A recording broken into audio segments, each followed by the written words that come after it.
Perawatan luka jahitan pasca operasi memang membutuhkan penanganan yang baik, dan yang terpenting, bekas luka tidak menimbulkan jaringan parut seperti keloid.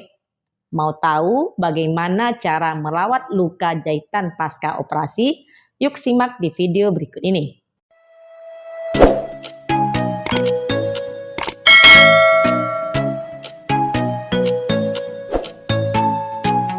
Hai, Assalamualaikum warahmatullahi wabarakatuh. Bertemu lagi dengan saya di channel Devi Febriani. Saya merupakan perawat kamar bedah. Di video ini saya akan bahas permasalahan yang sering ditanyakan di kolom komentar. Bagaimana cara merawat luka jahitan pasca operasi? Apakah boleh menggunakan alkohol? Mungkin yang akan saya sampaikan di video ini mungkin akan membuat sebagian orang menjadi marah. Karena berbeda dari apa yang nenek, ibu, atau tetangga katakan tentang perawatan luka. Banyak di kolom komentar di video saya yang protes kalau apa yang saya sampaikan tidaklah benar. Katanya, apalah gunanya alkohol kalau tidak bisa digunakan untuk merawat luka. Terus ada lagi yang berkomentar dari zaman nenek moyang dulu selalu menggunakan alkohol dan betadin untuk bersihkan luka dan lukanya tetap sembuh.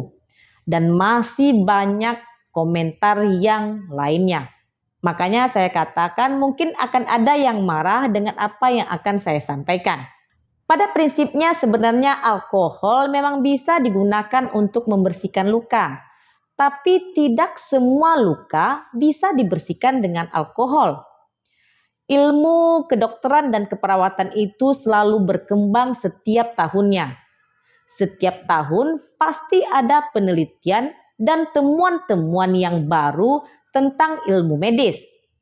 Jadi mungkin sangat wajar sekali kalau ada beberapa yang belum menerima bahwa kebiasaan membersihkan luka dengan teknik-teknik lama sudah ditinggalkan. Setelah menonton video ini, mudah-mudahan teman-teman sudah sedikit lebih paham tentang perawatan luka.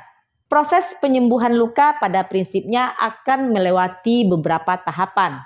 Mulai dari tahapan hemostasis, inflamasi, proliferasi, dan maturasi. Saat Anda mengalami cedera, tubuh Anda segera memulai hemostasis, yakni fase pertama penyembuhan luka. Fase ini berlangsung dalam hitungan detik hingga menit dan dapat berlangsung hingga 2 hari, tergantung tingkat keparahan luka tersebut. Kemudian akan berlanjut ke tahap inflamasi atau peradangan.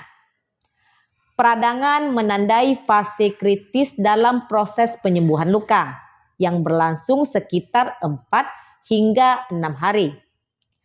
Selama fase peradangan ini, tubuh bereaksi terhadap cedera dengan peningkatan aliran darah yang menyebabkan terjadinya kemerahan, panas, bengkak, dan juga nyeri.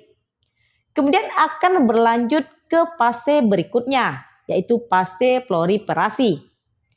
Saat peradangan mereda, fase proliferasi penyembuhan luka menjadi pusat perhatian, berfokus pada pengisian dan juga penutupan luka.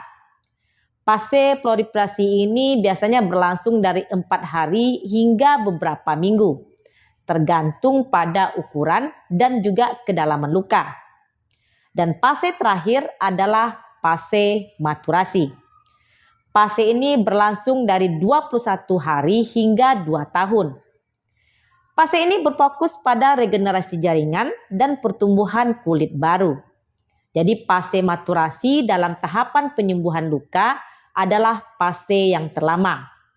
Bisa sampai tahunan, tergantung dari kondisi luka tersebut. Sekarang pertanyaannya, boleh tidak menggunakan alkohol agar luka cepat sembuh? Agar bakteri di luka bisa mati jika terkena alkohol? Karena kan alkohol merupakan antiseptik. Oke, saya akan jelaskan.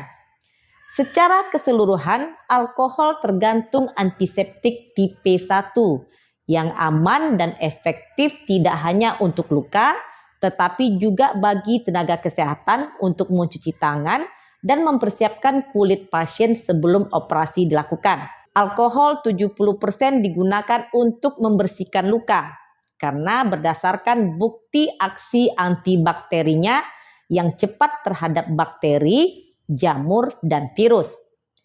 Ketika konsentrasi alkohol turun di bawah 50%, efektivitasnya untuk desinfeksi menurun secara signifikan.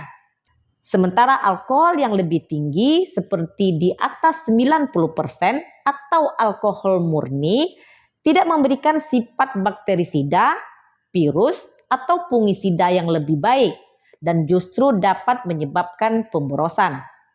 Namun alkohol 70% atau antiseptik lainnya secara umum hanya boleh digunakan untuk membersihkan luka superficial yang terinfeksi.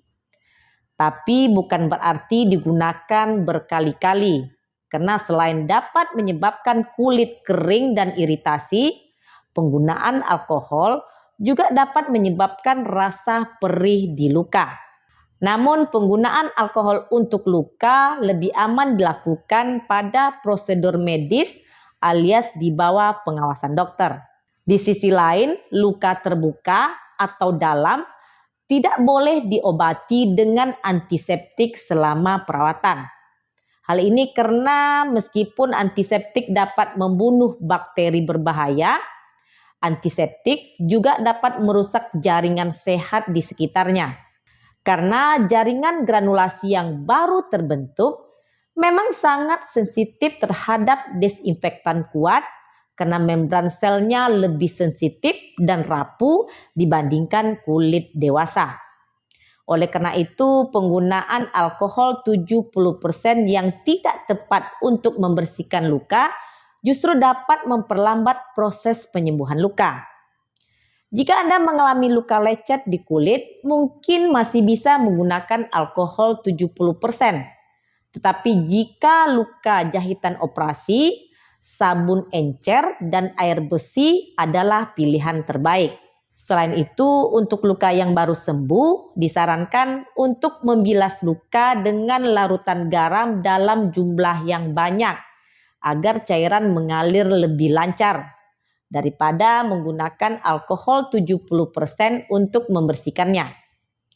Terakhir, jangankan luka jahitan, bahkan pada kulit yang sehat, paparan larutan alkohol dalam jangka panjang atau penggunaannya yang sangat sering, ini dapat menyebabkan kulit kering dan iritasi kulit yang meningkat. Jadi kalau ada cairan garam dan air mengalir, mengapa harus memilih alkohol untuk membersihkan luka? Demikian video saya kali ini, semoga bermanfaat. Jangan lupa untuk di like, komen, dan di subscribe. Dukung channel ini agar lebih berkembang. Jumpa lagi di video saya berikutnya. Stay healthy. Assalamualaikum.